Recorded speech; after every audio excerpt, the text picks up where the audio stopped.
In the second part of this video of this chapter, we will discuss 73rd Amendment, page number 183. Let us now examine the changes brought about by the 73 Amendment in Panchayat Raj institutions. First है 3-tier structure. 3-tier structures क्या है? All states now have a uniform 3-tier panchayat Raj structures कि अब इस amendment के बाद जो सारे states हैं इंडिया के वो सब पंचायत राज इंस्टीट्यूशन अपने स्टेट में बनाएंगे.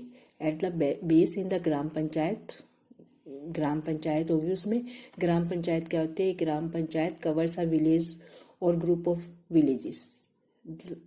ये तो हो गया आपका विलेज लेवल पर. फिर इंटरमीडिएटरी लेवल यानी कि मैंने आपको स्टार्टिंग में ही बताया था कि लोकल गवर्नमेंट के 3 लेवल होते हैं. विलेज लेवल, इंटरमीडिएटरी यानी कि ब्लॉक लेवल एंड फिर अर्बन लेवल. इंटरमीडिएटरी लेवल पर क्या होता है? Is the mandal. This bodies are called mandal और taluka panchayats. The intermediary level body need not be constituted in similar smaller states. जो छोटे स्टेट होते हैं वहाँ पर हमें इंटरमीडिएटरी बॉडी यानी कि ब्लॉक को बनाने की नीड नहीं होती. At the apex is the zila panchayat covering the entire rural area of the district. The amendment also made a provision for the mandatory creation of the gram sabha. इस अमेंडमेंट से में सभी स्टेट के लिए ये मैंडेटरी कर दिया गया कि वो अपने स्टेट में सभी विलेजेस में ग्राम सभा क्रिएट करे. The gram sabha would comprise of all adult members registered as voters in the panchayat area. Gram sabha क्या होती है? ग्राम सभा में किसी भी उस विलेज के जिस विलेज में ग्राम सभा बनाई जाती है उस विलेज के सभी जो वोटर होते हैं 18 ईयर्स या उससे अबव जो होते हैं उन सबको ही उस सभा में इंक्लूड किया जाता है. Its role and functions are decided by state legislation. और इनके जो फंक्शन है और रोल क्या है वो स्टेट लेजिस्लेशन ही डिसाइड करता है.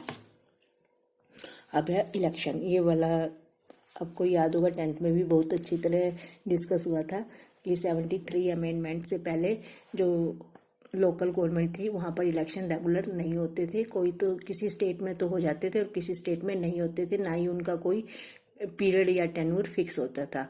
लेकिन इस अमेंडमेंट के बाद जो इलेक्शन है वो रेगुलरली हेल्ड होने लगे 5 ईयर्स के बाद. All the 3 levels of panchayat raj institutions are elected directly by the people. और यहाँ पर डायरेक्ट इलेक्शन होता है जिसमें पीपल अपना वोट डालते हैं. The term of each panchayat body is 5 years. If the state government dissolve the panchayat before the end of the 5 years term, fresh elections must be held with 6 months of such dissolution. यानी कि अगर कोई state government पहले 5 years से पहले local government को यानी पंचायत को भंग करना चाह रही है, डिसॉल्व करना चाह रही है तो उसको 6 month में फिर से फ्रेश इलेक्शन वहाँ पर करवाने पड़ेंगे. This is an important provision that ensures the existence of elected local bodies. ये बहुत इंपॉर्टेंट प्रोविजन हुआ है 73rd अमेंडमेंट में लोकल बॉडीज के बारे में. Before the 73rd amendment in many states there used to be indirect election to the district bodies and there was no provision for immediate election after dissolution. 73rd amendment से पहले कई state में जो election होते थे वो direct election नहीं होते थे, इनडायरेक्ट होते थे. और डिसोल्यूशन के केस में भी ये स्टेट के ऊपर ऐसा कोई भी रूल नहीं लागू हो रहा था कि वो 6 month में या किसी फिक्स टाइम में री इलेक्शन करवाएं. नेक्स्ट है रिजर्वेशन. ये अब हम 73rd अमेंडमेंट के जो प्रोविजन है वो रीड कर रहे हैं. फर्स्ट हमने किया इलेक्शन, सेकेंड आ गया रिजर्वेशन. एज यू नो कि जो हमारी कंट्री में वुमेन के लिए जो अब जो डिमांड उठी हुई है कि स्टेट लेवल पर और सेंट्रल लेवल पर बोथ लेवल पर वुमेन के लिए 33% रिजर्वेशन होना चाहिए पार्लियामेंट में और स्टेट असेंबलीज में. क्योंकि हमने 10th में भी इसको रीड किया था कि पार्लियामेंट में और स्टेट असेंबलीज में वुमेन का जो पार्टिसिपेशन है उनकी जो परसेंटेज है वो बहुत कम है. उसको इंक्रीज करने के लिए अब ये डिमांड है कि वुमेन को 33% का वहाँ रिजर्वेशन दिया जाए. बट सेंट्रल लेवल पर और स्टेट लेवल पर तो ये अभी जो बिल है वो राज्यसभा में ही अटका हुआ है. बट ये जो लोकल लेवल है, यहाँ पर वुमेन को ये 33% का जो रिजर्वेशन है वो मिल चुका है। 1/3 of the positions in all panchayat institutions are reserved for women. Reservations for SC and ST are also provided for at all the 3 levels in proportion to their population. जैसे schedule caste का, schedule tribe का जो reservation है वो तीनों level पर है, लेकिन जो वुमेन का रिजर्वेशन है वो ओनली 3rd लेवल यानी लोकल लेवल पर ही है। If the states find it necessary, they can also provide for reservation for the other backward classes. और ये स्टेट पर डिपेंड करता है कि वो ओबीसी को भी रिजर्वेशन प्रोवाइड करते हैं या नहीं। It is important to note that this reservation applied not merely to ordinary members in panchayat but also to the positions of chairpersons और अधिनायक at all the 3 levels। ये जो रिजर्वेशन है वो तीनों जो लेवल है लोकल गवर्नमेंट के तीनों पर ही implement होता है। Further reservation of 1/3 of the seats for women is not merely in the general category of seats but also within the seats reserved for scheduled caste and scheduled tribes and backward classes also।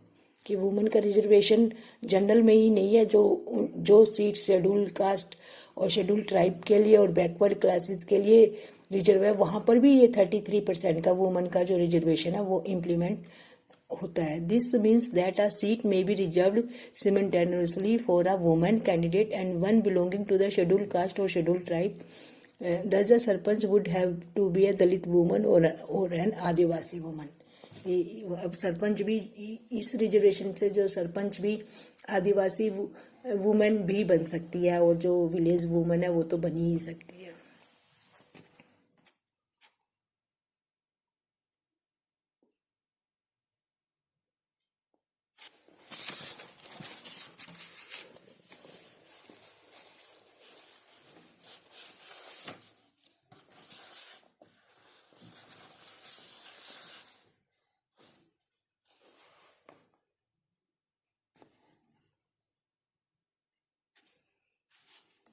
जो आपका जो 3rd है transfer of subject, first था आपका election, second reservation, 3rd है transfer of subject. जैसे हमने पहले भी रीड किया है कि there are 3 list in the constitution, state list, central union list, central state list and concurrent list.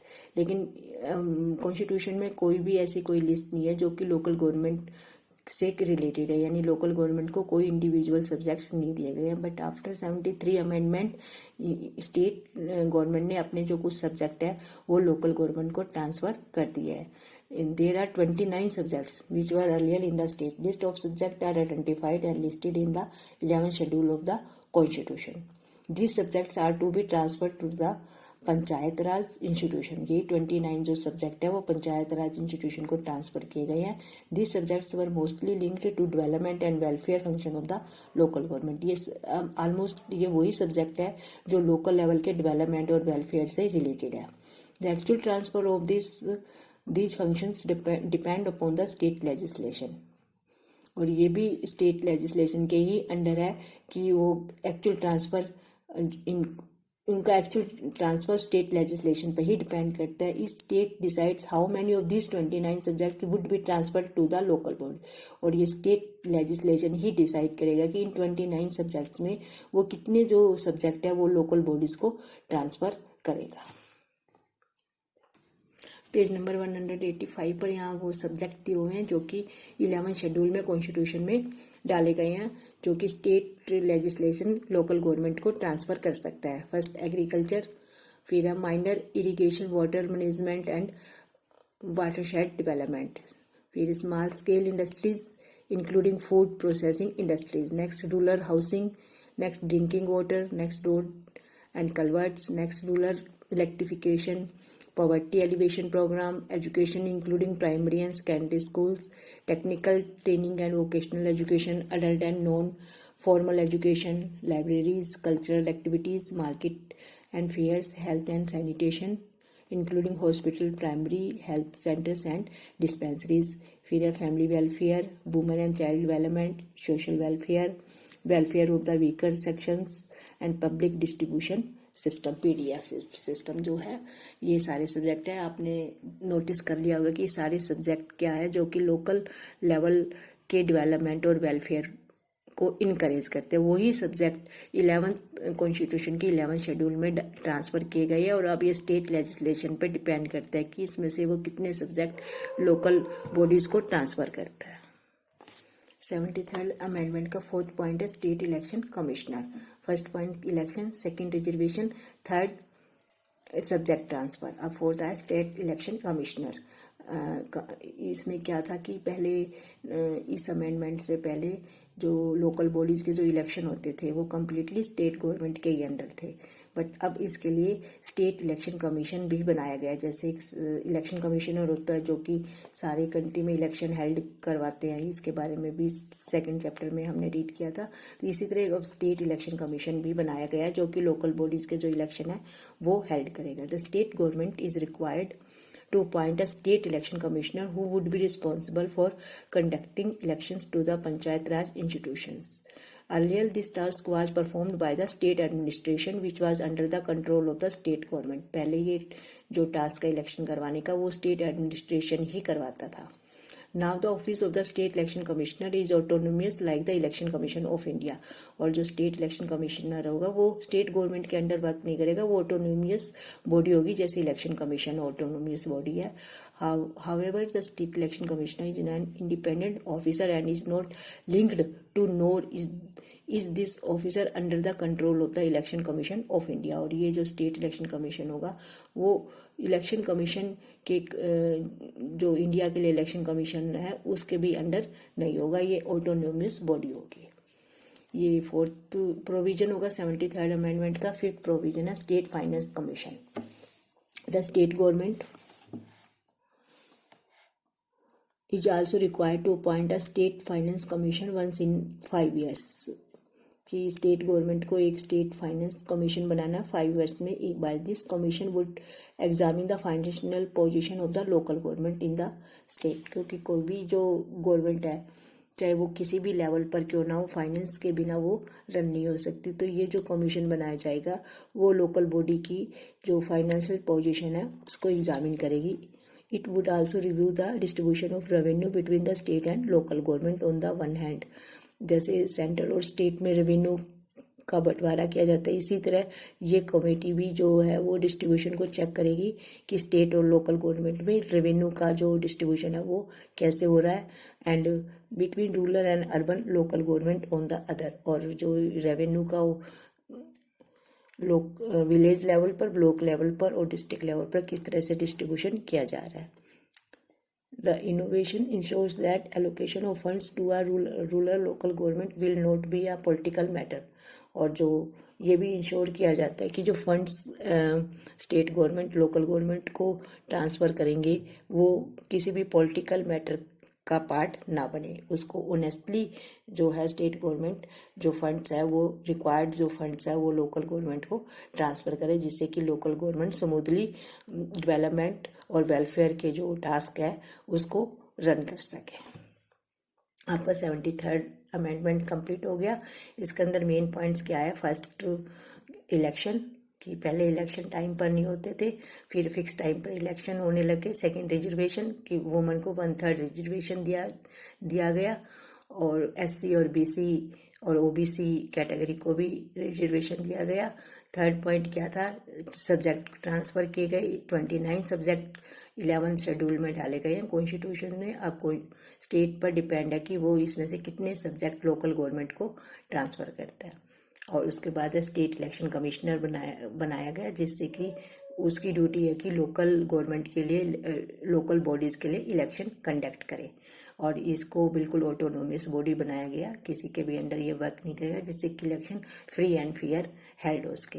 And last है स्टेट फाइनेंस कमीशन कि स्टेट गवर्नमेंट को एक स्टेट फाइनेंस कमीशन भी बनाना होगा जो कि लोकल बॉडी की फाइनेंस पोजीशन को, फाइनेंस कंडीशन को ऑब्जर्व करेंगे, एग्जामिन करेंगे, और जो स्टेट गवर्नमेंट है वो फंड्स का जो डिस्ट्रीब्यूशन है वो भी उसका भी जो है उसको भी एग्जामिन किया जाएगा और उसको पॉलिटिकल मैटर नहीं बनने दिया जाएगा। 73rd अमेंडमेंट आपका कंप्लीट हो गया। नेक्स्ट वीडियो में हम 74 अमेंडमेंट डिस्कस करेंगे बच्चों। Okay bye.